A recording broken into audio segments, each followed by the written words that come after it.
ನಮಸ್ಕಾರ ಸ್ನೇಹಿತರೆ, ಗೃಹಲಕ್ಷ್ಮಿ ಯೋಜನೆಯ ಫಲಾನುಭವಿಗಳಿಗೆ ಇದೀಗ ದೊಡ್ಡ ಅಪ್ಡೇಟ್ ಹೊರಬಿದ್ದಿದೆ. ಇನ್ನು ಮುಂದೆ ಸಿಗುವುದಿಲ್ಲ ಗೃಹಲಕ್ಷ್ಮಿ ಯೋಜನೆಯ ಅಡಿಯಲ್ಲಿ 2,000 ರೂಪಾಯಿ. ಹೌದು, ಇದರ ಬಗ್ಗೆ ಸಂಪೂರ್ಣವಾದ ಮಾಹಿತಿ ನೋಡೋಣ. ಈ ಒಂದು ವಿಡಿಯೋನ ಪೂರ್ತಿಯಾಗಿ ನೋಡಿ. ಮಾಹಿತಿ ಇಷ್ಟವಾದಲ್ಲಿ ಲೈಕ್ ಮತ್ತು ಶೇರ್ ಮಾಡುವುದನ್ನು ಕೂಡ ಮರೆಯಬೇಡಿ.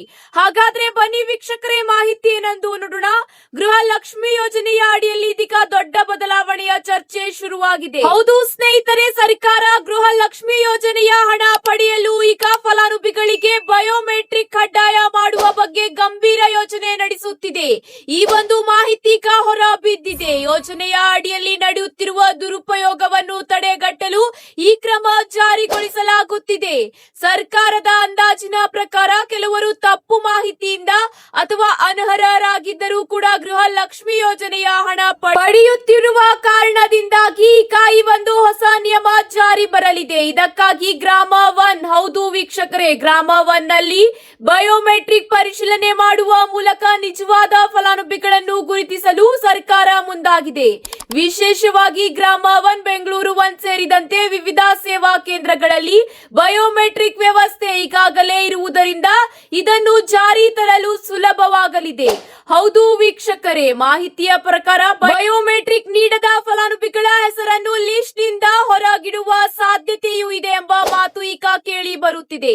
ಹೌದು ವೀಕ್ಷಕರೇ, ಬಯೋಮೆಟ್ರಿಕ್ ಕೊಟ್ಟರೆ ಮಾತ್ರ ಗೃಹಲಕ್ಷ್ಮಿ ಯೋಜನೆಯ ಅಡಿಯಲ್ಲಿ 2,000 ರೂಪಾಯಿ ಪ್ರತಿ ತಿಂಗಳು ಸೇರಲಿದೆ. ಇಲ್ಲದಿದ್ದರೆ ಇನ್ನು ಮುಂದೆ ಗೃಹಲಕ್ಷ್ಮಿ ಯೋಜನೆಯ ಲಾಭ ಸಿಗುವುದಿಲ್ಲ. ಇದರಿಂದ ಮುಂದೆ ಗೃಹಲಕ್ಷ್ಮಿ ಹಣ ಬಿಡುಗಡೆ ಪ್ರಕ್ರಿಯೆ ಇನ್ನಷ್ಟು ಕಟ್ಟುನಿಟ್ಟಾಗಬಹುದು. ಈಗಾಗಲೇ ಕೆಲ ತಿಂಗಳಿಂದ ಹಣ ಪಾವತಿಯಾಗುತ್ತಿರುವ ವಿಳಂಬಕ್ಕೂ ಈ ಹೊಸ ಪರಿಶೀಲನಾ ಕ್ರಮ ಕಾರಣವಾಗಲಿದೆ. ಹೌದು ವೀಕ್ಷಕರೇ, ಇನ್ನು ಸರ್ಕಾರದಿಂದ ಅಧಿಕೃತ ಆದೇಶ ಹೊರಬಂದಿಲ್ಲ. ಆದರೆ ಈ ಬಯೋಮೆಟ್ರಿಕ್ ನಿಯಮ ಜಾರಿಯಾದರೆ ಲಕ್ಷಾಂತರ ಗೃಹಲಕ್ಷ್ಮಿ ಫಲಾನುಭವಿಗಳಿಗೆ ಇದು ದೊಡ್ಡ ಅಪ್ಡೇಟ್ ಆಗಲಿದೆ. ಹಾಗೂ ಅನರ್ಹ ಫಲಾನುಭವಿಗಳಿಗೆ ಸಿಗುವುದಿಲ್ಲ. ಇಂತಹ ಫಲಾನುಭವಿಗಳಿಗೆ ಈಗ ಬಿಗ್ ಶಾಕ್ ಎಂದೇ ಹೇಳಬಹುದಾಗಿದೆ. ಹೌದು ವೀಕ್ಷಕರೇ, ದುರುಪಯೋಗವನ್ನು ತಡೆಗಟ್ಟಲು ಸರ್ಕಾರ ಈಗ ಮುಂದಾಗಿದೆ. ಅರ್ಹರಿಗೆ ಮಾತ್ರ ಈಗ ಈ ಒಂದು ಯೋಜನೆಯ ಲಾಭ ಸಿಗಲಿದ್ದು ಅತಿ ಶೀಘ್ರದಲ್ಲೇ ಎಲ್ಲಾ ಮಹಿಳೆಯರು ಈ ಒಂದು ಯೋಜನೆಯ ಅಡಿಯಲ್ಲಿ ತಮ್ಮ ಬಯೋಮೆಟ್ರಿಕ್ ನೀಡುವುದು ಕಡ್ಡಾಯಗೊಳಿಸಲಾಗುತ್ತದೆ.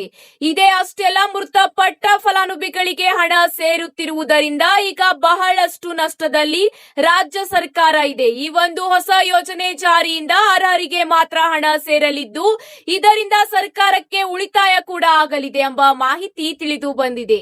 ಇವತ್ತಿಗೆ ಇಷ್ಟೇ ವೀಕ್ಷಕರೇ, ಮತ್ತೆ ಸಿಗೋಣ ಹೊಸ ಅಪ್ಡೇಟ್ ಜೊತೆಗೆ.